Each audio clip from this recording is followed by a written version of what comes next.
i-avoid natin ang cramming by, eto na, ano po ang solusyon natin dito? For me po ang isang suggestion ko is, mag-schedule tayo. Ayan po, yun po ang isang maganda dito sa review natin sa PRB because there is a pathway, no? Na pagdadaanan nyo, free will nyo po yun. Kayo po ang mamimili. But let us be enlightened by Sir Alwin. Sir Alwin, meron po ba tayong like what if I don't know? I don't know how to schedule. Like I have no clue kasi lagi na lang akong pag nag-enroll na lang namimili lang ako ng subject tapos susunundan ko lang yung schedule na binigay sa akin ng school. Sa PFB po ba, sir? May mag-guide po ba sa amin? Or is there a Yes. way for me to have a schedule na ma-encourage na lang ako to attend on this time schedule? Yes, what's good with PRB now is we can also set a schedule for you, or you can make your own schedule. So for us, we suggest some topics that you can like practice in a certain specific day or in certain specific week.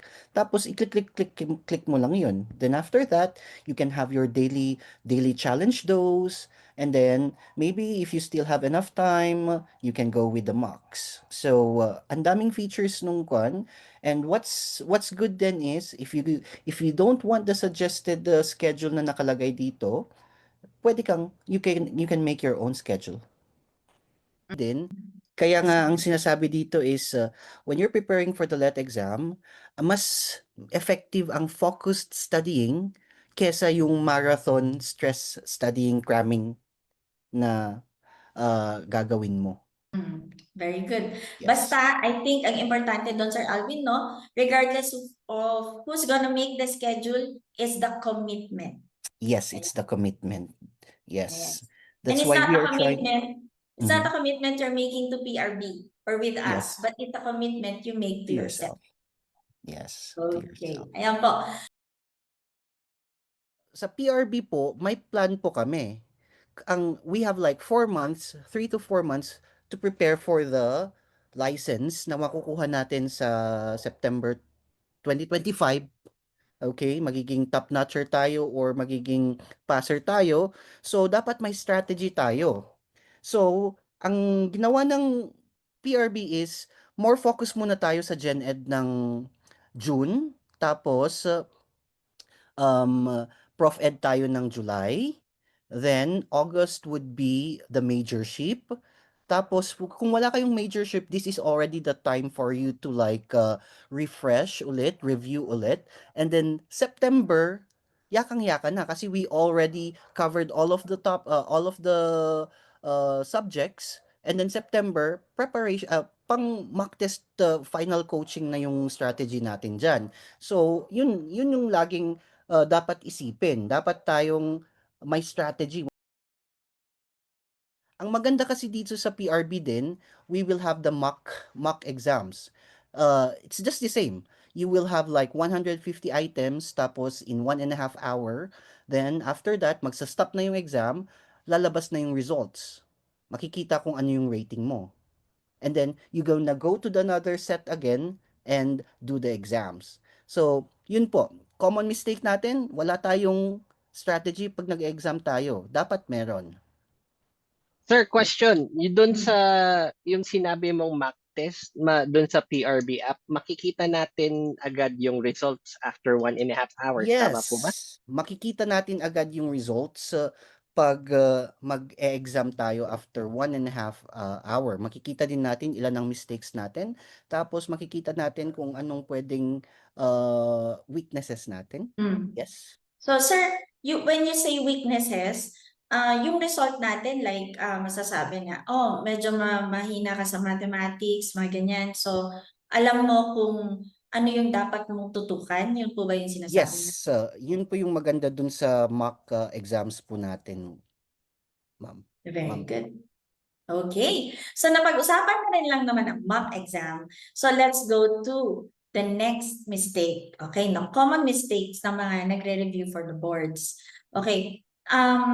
Madalas po ang pagre-review kasi natin punong-puno ng content, di ba? Yung like, yung notes, ganyan, tapos inaaral natin bawat definition, bawat term, kung ano man yung mga subtopics under that. So nakafocus tayo dyan pag nagre-review tayo.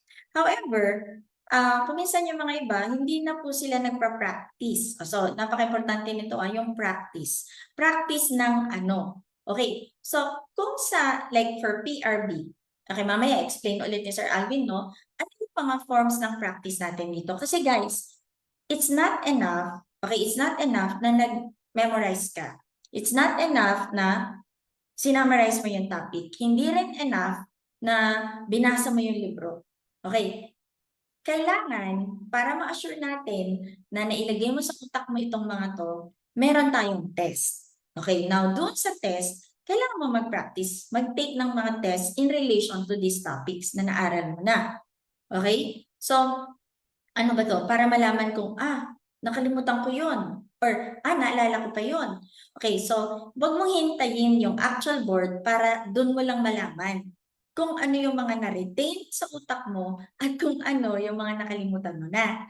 Now, para din mas madali mong matandaan, kailangan mong mag-take ng mga tests na paulit-ulit at ang mga test na to ay dapat na pwedeng pero pwede rin na paraphrase in such a way na natitest kung talaga bang alam mo yung topic na yon or yung word na yon kung word or yung tao na yon kung tao man yan. Okay? So, wag po sana tayong mag-skip mag-take ng mga exercises or practice exercises or formative tests, summative tests, or yung na-mention ni Sir Alvin kanina, especially the mock tests. Ayan po. Sir Alvin, sa PRB ba, okay, ano yung preparation na ina-expect natin in terms of this mistake, yung hindi pagtitake ng mga practice test? Madidetect nung nag-subscribe ka or nag-enroll ka, madidetect na hindi ka nag-e-exam kasi hindi masa-summarize yung ilang questions ang nagawa mo. Tama si ma'am. Minsan kasi, ang common mistake natin when we're preparing for the exam is nagbabasa-basa na lang tayo. Is that enough? Hindi eh. So, kailangan talaga nating mag-drills.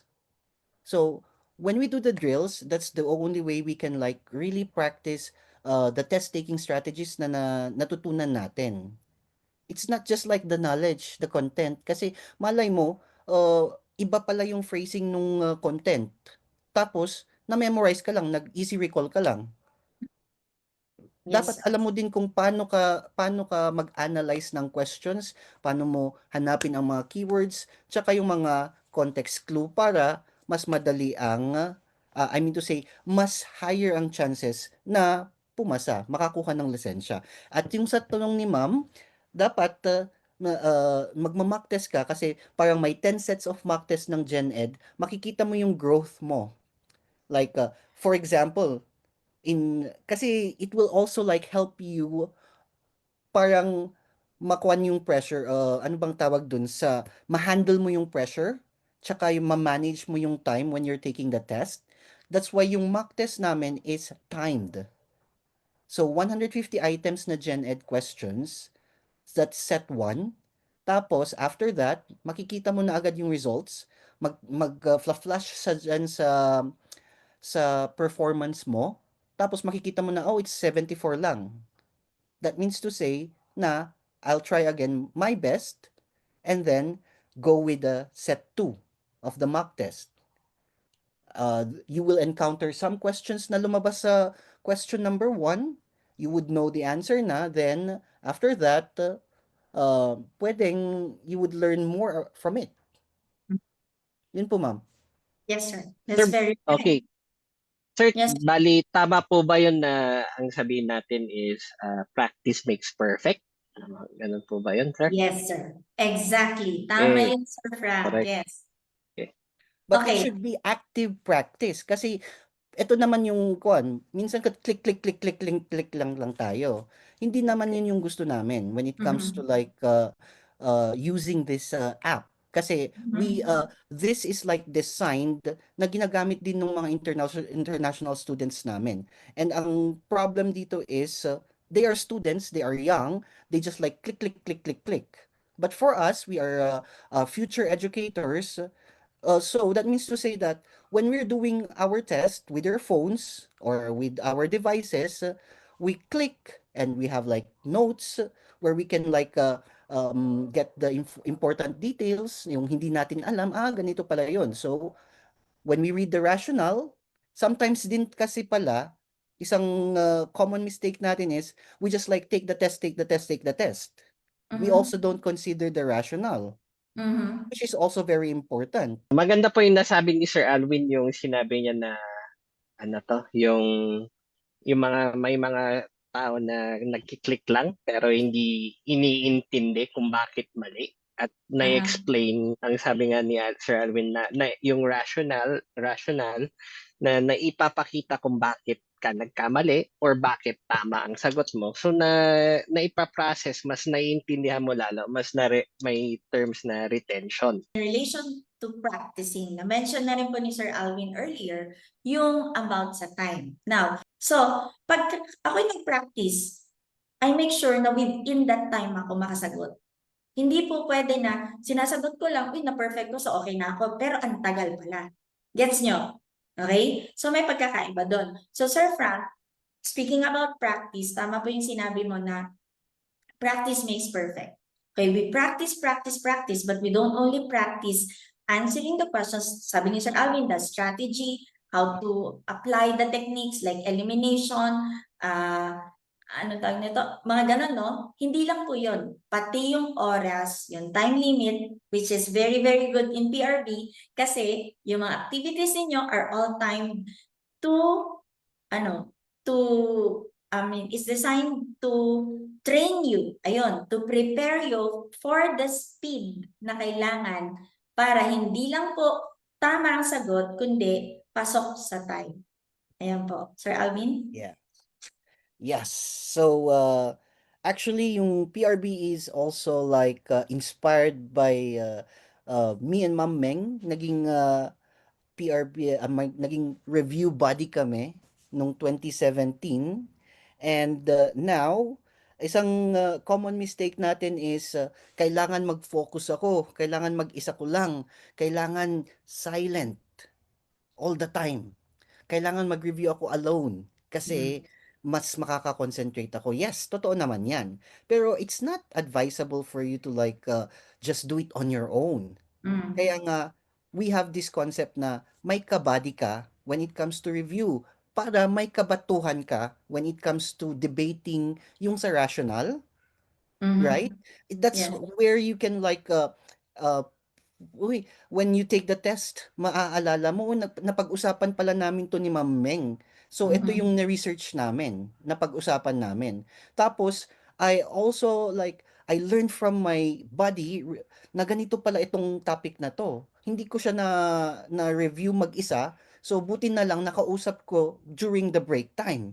So, Mhm. again guys, kung self-study man kayo, you still like have to like look for somebody to help you with the your review. Pwedeng may kabady ka, PRB.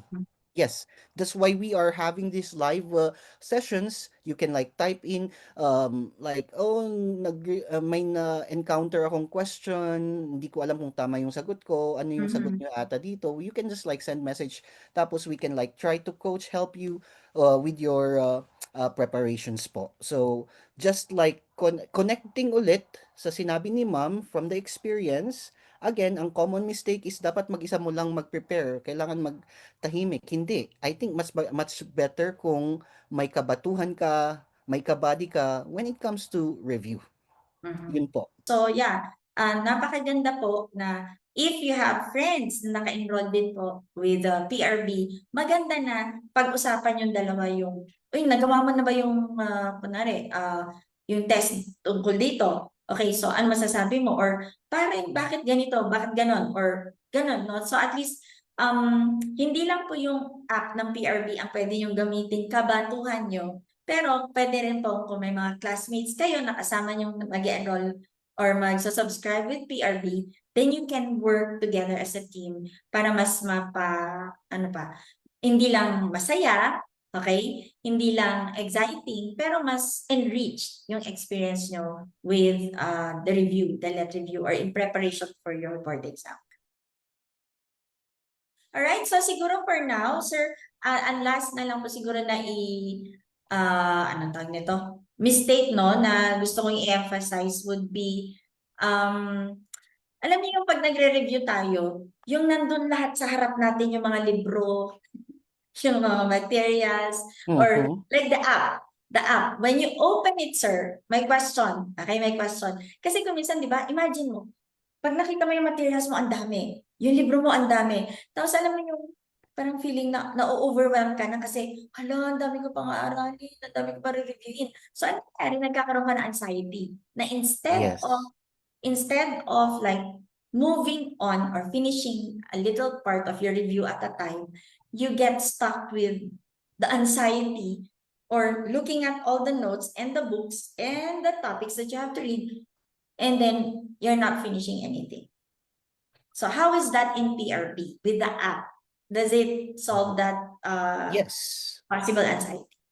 Actually, for that, how to address that, what we do is, Mhm. again, we'll just like bring out all the questions for Gen Ed this June, and for Mhm. July, we'll be giving you your Prof Ed, Mhm. and in